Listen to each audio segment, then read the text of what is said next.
Let's now start with question number 4. So it says cone of radius 8 cm and height 12 cm is divided into two parts by plane through midpoint of its axis parallel to its base. तो हमारे पास सबसे पहले जो given है condition वो ये है कि आपके पास एक कोन है 8 सेंटीमीटर का और उसकी हाइट जो है वो 12 सेंटीमीटर। अब उन्होंने बोला है कि आप क्या करो, इसको यहाँ से डिवाइड कर दो दो पार्ट्स में। तो ये मैंने इसकी डिवीजन बना दी, ठीक है। अब उन्होंने बोला है कि दोनों का रेशियो निकालो, कि ratio of volume of two parts. जैसे हमारा एक पार्ट ये हो गया, दूसरा पार्ट ये हो गया। जो फर्स्ट पार्ट है मेरा वो कोन है, जो सेकंड पार्ट है मेरा वो फ्रस्टम है। तो दोनों का हमें क्या करना है, वॉल्यूम का रेशियो निकालना है। तो सबसे पहले अगर बात करें यहाँ पे, तो हमें यहाँ का आर नहीं पता, कोन का आर नहीं पता। कैसे निकाल सकते हैं, कोन का आर निकल ज़रूर सकता है। This is my R1 and this is my R2। R1 नहीं पता, R2 पता है।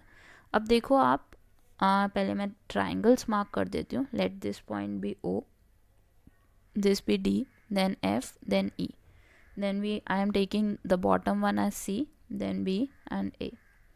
सो यहाँ पे अब आप देखो कि जो हमारा ट्राइंगल है OEF और OBC, they are actually similar कैसे हैं, they are similar by a criterion. Let me tell you कि उन दोनों का क्राइटेरियन कैसे हो रहा है, सिमिलैरिटी कैसे प्रूव हो रही है। सो सबसे पहले आप देख सकते हो कि हमारे पास ये वाला एंगल 90 डिग्री है, ये भी 90 डिग्री है, दोनों में एक एंगल 90 डिग्री हो गया। अब आपने देखना है कि दोनों का कॉमन एंगल कौन सा है। तो common angle is this for both the triangles. चाहे आप बड़ा वाला ट्राइंगल ले लो, चाहे आप छोटा वाला ट्राइंगल ले लो, दोनों में जो ये एंगल है OFE कॉमन ही है। तो they are similar by a criterion. तो इससे हमें क्या समझ आता है कि उनकी जो साइड्स की रेशियो होंगी वो भी इक्वल होंगी। सो R1 over R2 is equal to H1 over H. H1 is nothing but this part and H is the total one. अब H1 को कैसे लिख सकते हो आप लोग, H1 क्या है, H2 का आधा, क्योंकि उन्होंने क्या बोला था, divided into two parts.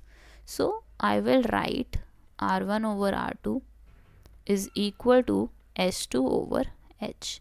So the leftover part is R1 over R2 is equal to 1 over 2. Now अब हमें R2 की वैल्यू तो पता है, विच इज़ 8, और आप क्या करोगे, उसे राइट हैंड साइड लेकर जाओगे। So it will be 8 over 2 which will give you 4 as answer. मतलब R1 हमारा कितना हो गया, 4 सेंटीमीटर का।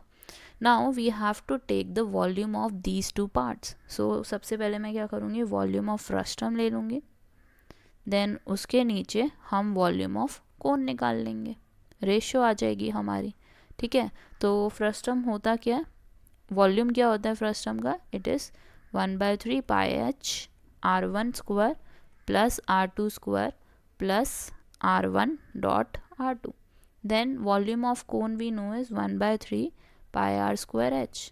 तो 1/3 से 1/3 कैंसिल, पाई से पाई कैंसिल, H से H कैंसिल नहीं हो सकता क्योंकि ये दूसरी H है हमारा, मतलब फ्रस्टम की हाइट अलग है और हमारे कोन की हाइट अलग है। तो इसको हम मान लेते हैं H1। So we have H1 we know is, H1 की वैल्यू है हमारी 6, क्योंकि टोटल हाइट दी हुई थी हमें 12, और 12 को अगर आप आधा कर दोगे तो इट विल बी 6। तो फ्रस्टम की हाइट कितनी हो गई थी हमारी, it was 6। Just a second. So we have 6, then we have R1 square. R1 square कितना हो जाएगा हमारा, it will be 4 square. So it is 4 square. Then we have R2 square. R2 square is 12. Sorry, R2 is 8. So 8 square plus 4 into 8. Then at the bottom we have R square. R कौन सा है, कोन का R। R कोन का कितना है हमारा, it is 4 square into H। H की value, H की कौन सी वैल्यू आएगी, कोन की वैल्यू आएगी। कोन का H कितना है, इट इज़ 6. सो 6 से 6 तो कैंसिल हो गया हमारे पास. 4 स्क्वायर से 4 स्क्वायर मत कैंसिल करना, which is a very big mistake. So आपने सबको ऐड करना है, 4 स्क्वायर को, 8 स्क्वायर को, 8 इंटू 4 को, सबको ऐड करोगे और बॉटम में आपके पास बच जाएगा 16. और 16 को 112 से डिवाइड करोगे तो यू विल गेट 7:1. सो आपकी रेशियो कितनी आ गई यहाँ पे? It is 7:1. So this is how you can find the volume of two parts if they are divided into two sections. Let's now start with question number 5.